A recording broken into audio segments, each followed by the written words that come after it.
Vocês estão bem-vindos a mais um episódio onde estudamos a Gênese, os milagres e as predições segundo o Espiritismo, uma obra fundamental da doutrina espírita, escrita pelo nosso querido Allan Kardec e pelos espíritos. Hoje nós vamos começar um capítulo novo, o 14º, que trata dos fluidos. Então, o que será que é fluido? Vamos entender especificamente hoje a natureza e a propriedade dos fluidos. Então, como você sabe, aqui não tem enrolação. Sem demora, vamos para o texto de hoje. Olha lá, ó. Nós vamos ver natureza e propriedade dos fluidos e elementos fluídicos. Então, vamos começar. A ciência resolveu a questão dos milagres que mais particularmente derivam do elemento material, quer explicando-os, quer lhes demonstrando a impossibilidade, em face das leis que regem a matéria. Mas os fenômenos em que prepondera o elemento espiritual, esses, não podendo ser explicados unicamente por meio das leis da natureza, escapam às investigações da ciência. Tal a razão porque eles, mais do que os outros, apresentam os caracteres aparentes do maravilhoso. É, pois, nas leis que regem a vida espiritual que se pode encontrar a explicação dos milagres dessa categoria. Bom, a gente já entendeu que milagre não é exatamente do jeito que a gente é atribuído, ou seja, uma derrogação das leis divinas.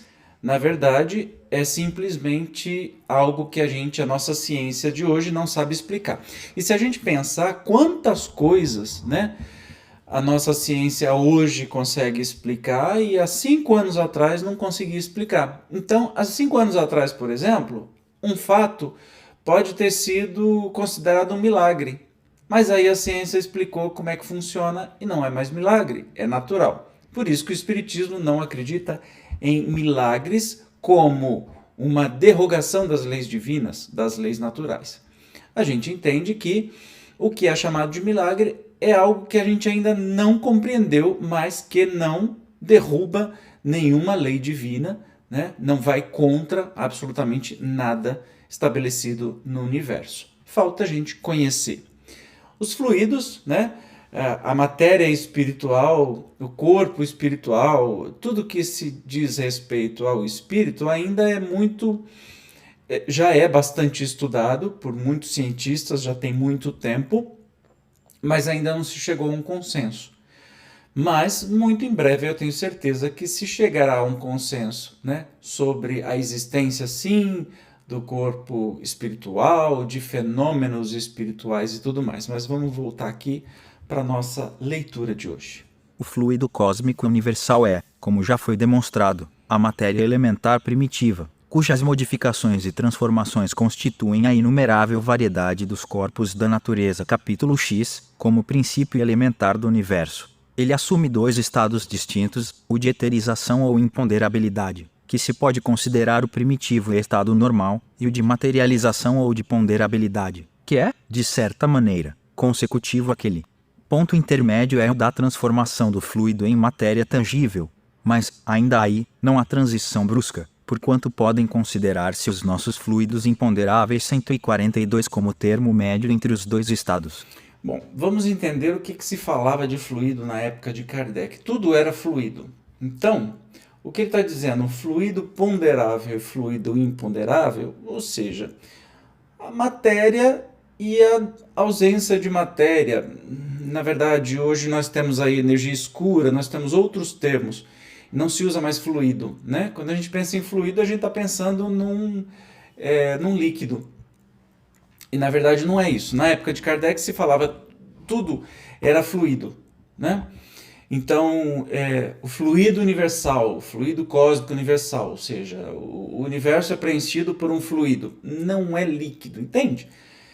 É algum tipo de matéria, mas imponderável, não dá para pesar, não dá para fazer medições, né? E tem a matéria ponderável, então ele chama tudo isso de fluido, entendeu?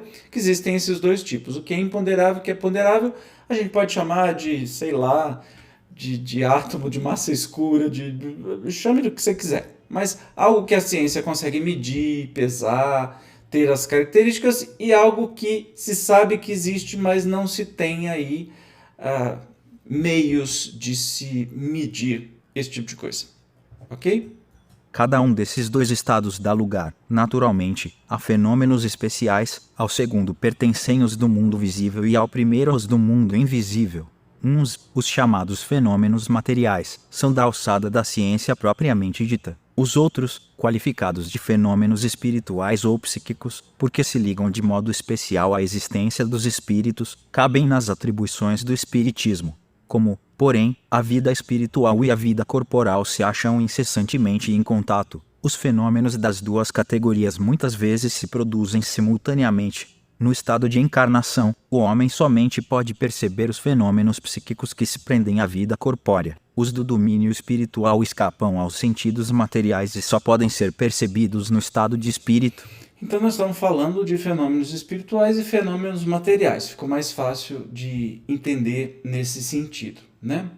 Um pertence ao mundo espiritual, outro pertence ao mundo material.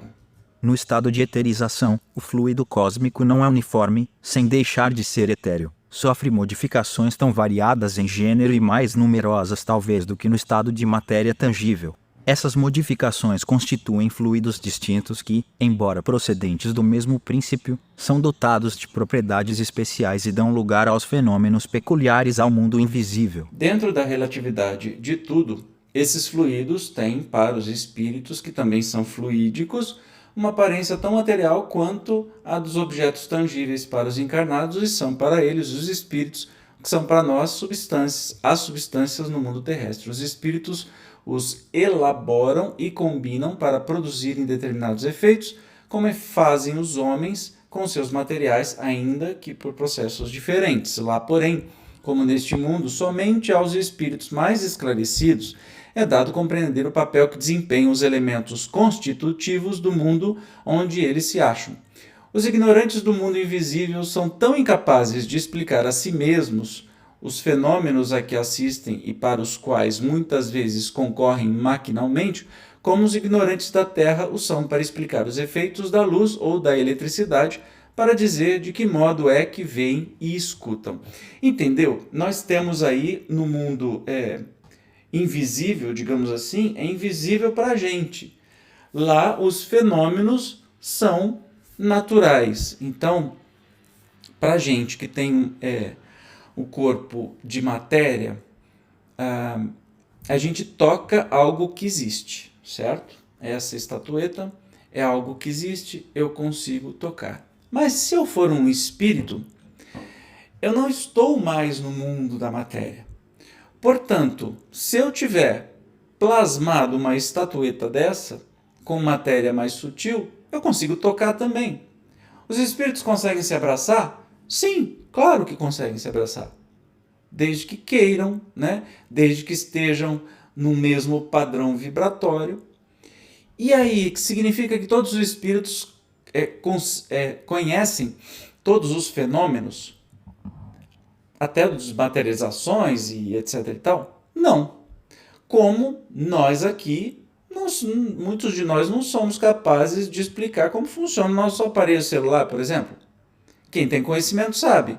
Então, só os espíritos estudiosos, mais conhecedores dos temas, e geralmente mais evoluídos, obviamente, é que conseguem manipular, criar os fenômenos. Os que não sabem, não fazem. Entende? A gente precisa parar da ideia de que muitos ensinam assim, que morreu, acontece um milagre, você vira um ser onisciente, você é capaz de saber tudo o que acontece no universo inteiro, é capaz de estar no universo inteiro ao mesmo tempo, sabe como funcionam todas as coisas. Olha, isso tem um nome, chama Deus, tá? A gente morre, só perde o corpo físico, continuamos sendo quem somos. Às vezes temos um pouquinho mais de memória, uma amplitude de conhecimento sobre a vida, sobre as nossas vidas passadas. Às vezes, não é sempre, depende do que estamos construindo. Mas continuamos sendo exatamente os mesmos, as mesmas, com os nossos defeitos, nossas qualidades, exatamente igual. Só perde o corpo físico. Beleza? Vamos continuar a leitura então? Os elementos fluídicos do mundo espiritual escapam aos nossos instrumentos de análise e à percepção dos nossos sentidos, feitos para perceberem a matéria tangível e não a matéria etérea. Alguns há, pertencentes a um meio diverso a tal ponto do nosso, que deles só podemos fazer ideia mediante comparações tão imperfeitas como aquelas mediante as quais um cego de nascença procura fazer ideia da teoria das cores. Mas entre tais fluidos, há os tão intimamente ligados à vida corporal, que, de certa forma, pertencem ao meio terreno. Em falta de observação direta, seus efeitos podem observar-se, como se observam os do fluido do ímã, fluido que jamais se viu, podendo-se adquirir sobre a natureza deles conhecimentos de alguma precisão. É essencial esse estudo, porque está nele a chave de uma imensidade de fenômenos que não se conseguem explicar unicamente com as leis da matéria. Fácil de compreender, né? Eu acho que é bem tranquilo de compreender esse tipo de coisa. Nós vamos continuar no texto aqui. Vai, Zezinho. A pureza absoluta, da qual nada nos pode dar ideia, é o ponto de partida do fluido universal. Ponto oposto é o em que ele se transforma em matéria tangível. Entre esses dois extremos, dão-se inúmeras transformações, mais ou menos aproximadas de um e de outro. Os fluidos mais próximos da materialidade, os menos puros, conseguintemente, compõem o que se pode chamar a atmosfera espiritual da Terra. É desse meio, onde igualmente vários são os graus de pureza, que os espíritos encarnados e desencarnados deste planeta aurem os elementos necessários à economia de suas existências. Por muito sutis e impalpáveis que nos sejam esses fluidos, não deixam por isso de ser de natureza grosseira, em comparação com os fluidos etéreos das regiões superiores. Mesmo se dá na superfície de todos os mundos, salvo as diferenças de constituição e as condições de vitalidade próprias de cada um. Quanto menos material é a vida neles, tanto menos afinidades têm os fluidos espirituais com a matéria propriamente dita. Não é rigorosamente exata a qualificação de fluidos espirituais, pois que, em definitivo, eles são sempre matéria mais ou menos quintessenciada. De realmente espiritual, só a alma é o princípio inteligente. Dá-se-lhes essa denominação por comparação apenas e, sobretudo, pela afinidade que eles guardam com os espíritos. Pode dizer-se que são a matéria do mundo espiritual, razão por que são chamados fluidos espirituais. Olha que interessante, a gente tem que sempre lembrar o seguinte, fluido espiritual ou matéria espiritual é porque nós estamos aqui no corpo de carne, entende? Tudo é matéria, mais quintessenciada ou mais sutil, menos sutil, né? Mais materializada, mas tudo é matéria. Tanto essa matéria que eu toco aqui, quanto a matéria do mundo espiritual, que eu não posso tocar, mas que os espíritos podem, continua sendo matéria. Menos densa, mas é matéria. Muito interessante essa comparação, né, que é feito. É bem bacana. Mas vamos continuar aqui o texto. Quem conhece, aliás, a constituição íntima da matéria tangível, ela talvez somente seja compacta em relação aos nossos sentidos, prová-lo-ia a facilidade com que atravessam os fluidos espirituais e os espíritos, aos quais não oferece maior obstáculo do que o que os corpos transparentes oferecem à luz. 144. Tendo por elemento primitivo o fluido cósmico etéreo, a matéria tangível há de ser possível, desagregando-se, voltar ao estado de eterização, do mesmo modo que o diamante, o mais duro dos corpos, pode volatilizar-se em gás impalpável. Na realidade, a solidificação da matéria não é mais do que um estado transitório do fluido universal, que pode volver ao seu estado primitivo, quando deixam de existir as condições de coesão. Quem sabe mesmo se no estado de tangibilidade a matéria não é suscetível de adquirir uma espécie de eterização que lhe daria propriedades particulares. Certos fenômenos que parecem autênticos tenderiam a fazer supor esse estado. Ainda não conhecemos senão as fronteiras do mundo invisível. O porvir, sem dúvida, nos reserva o conhecimento de novas leis que nos permitirão compreender o que se nos conserva em mistério. Tem muita coisa pela frente aí, mas que a gente possa entender que tudo é matéria. Mais ou menos sutil. Como ele diz que o próprio diamante ele pode se tornar um gás, e pode, né? A água, uma hora é sólida, tá caindo minha lâmpada aqui. A água, uma hora é sólida, outra hora é líquida, outra hora é gás, que você não consegue ver, né? Evapora, você não vê.